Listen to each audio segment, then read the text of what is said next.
ನಮಸ್ಕಾರ ವೀಕ್ಷಕರಿಗೆಲ್ಲ ನಿಮ್ಮ ಡಾಕ್ಟರ್ ವಿಜಯಲಕ್ಷ್ಮಿ ಬಾಳೆಕುಂದ್ರಿ ಮಾಡುವ ಹೃತ್ಪೂರ್ವಕ ವಂದನೆಗಳು.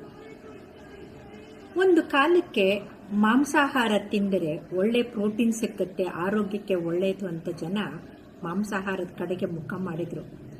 ಆದರೆ ಮಾಂಸದ ಜೊತೆಗೆ ಬರುವಂತಹ ಆನಿಮಲ್ ಲಾಡು ಆರೋಗ್ಯಕ್ಕೆ ಒಳ್ಳೆಯದಲ್ಲ.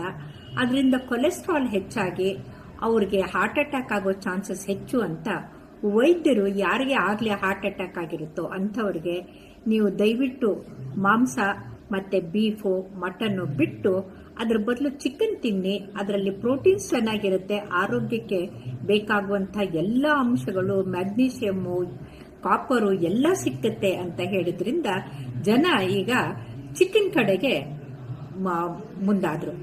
ಆದರೆ ಮನುಷ್ಯನ ದುರಾಸೆ ಹೇಗಿರುತ್ತೆ ಅನ್ನೋದು ನೋಡಿ. ಚಿಕನ್ ಜನ ತಿಂತಾರೆ ಅಂತ ಗೊತ್ತಾದ್ಮೇಲೆ ಚಿಕನ್ ಮಾರುವಂಥವ್ರು ಆದಷ್ಟು ಬೇಗನೆ ಈ ಕೋಳಿ ದೊಡ್ಡದಾಗ್ಲಿ ಅಂತ ಅವುಗಳಿಗೆ ರಸಾಯನ ಕೊಟ್ಟು ಬೇಗನೆ ಅಂದ್ರೆ ಅರ್ಧ ಸಮಯದಲ್ಲೇ ಅವು ಮೈ ತುಂಬಿಕೊಳ್ಳೋ ಹಾಗೆ ಮಾಡಿ ಅವ್ರಿಗೆ ದುಡ್ಡು ಬರೋಕ್ಕೋಸ್ಕರ ಮಾಡಿದ್ರು. ಆದರೆ ಆ ರಸಾಯನದಿಂದ ಬೆಳೆದಂತ ಈ ಚಿಕನ್ಗಳು ಅಂದ್ರೆ ಬ್ರಾಯ್ಲರ್ ಚಿಕನ್ಗಳು ಆರೋಗ್ಯಕ್ಕೆ ಒಳ್ಳೆಯದಲ್ಲ ಅಂತ ಈಗ ಸಂಶೋಧನೆಯಿಂದ ತಿಳಿದು ಬಂದಿದೆ. ಯಾರು ಬ್ರಾಯ್ಲರ್ ಚಿಕನ್ ತಿಂತಾರಲ್ಲ ಅವ್ರಿಗೆ ಈ ಸಿಗರೆಟ್ ಸೇದಿಕ್ಕಿಂತಲೂ ಕೆಟ್ಟದಾದಂತಹ ಕ್ಯಾನ್ಸರು ಅಂದ್ರೆ ಪ್ರಾಸ್ಟೇಟ್ ಕ್ಯಾನ್ಸರು ಹೆಚ್ಚು ಅನ್ನೋದು ಗೊತ್ತಾಗಿದೆ.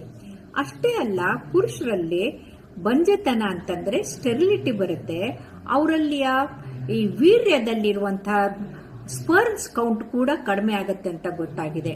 ಅಷ್ಟೇ ಅಲ್ಲ, ನಾನಾ ತರದ ರೋಗಗಳಿಗೆ ತುತ್ತಾಗುವಂಥವ್ರು ಇವರು ಬೇಗನೆ ಸಾವಿಗೆ ಕಾರಣ ಕೂಡ ಆಗತ್ತೆ ಅನ್ನೋದು ಗೊತ್ತಾಗಿದೆ.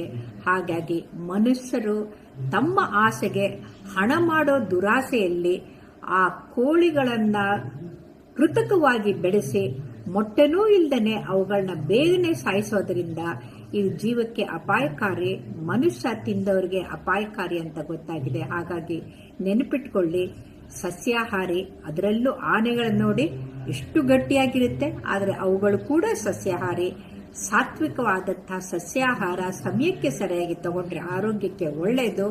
ಬ್ರಾಯ್ಲರ್ ಚಿಕನ್ನಿಂದ ದೂರವಿರಿ. ನಮಸ್ಕಾರ.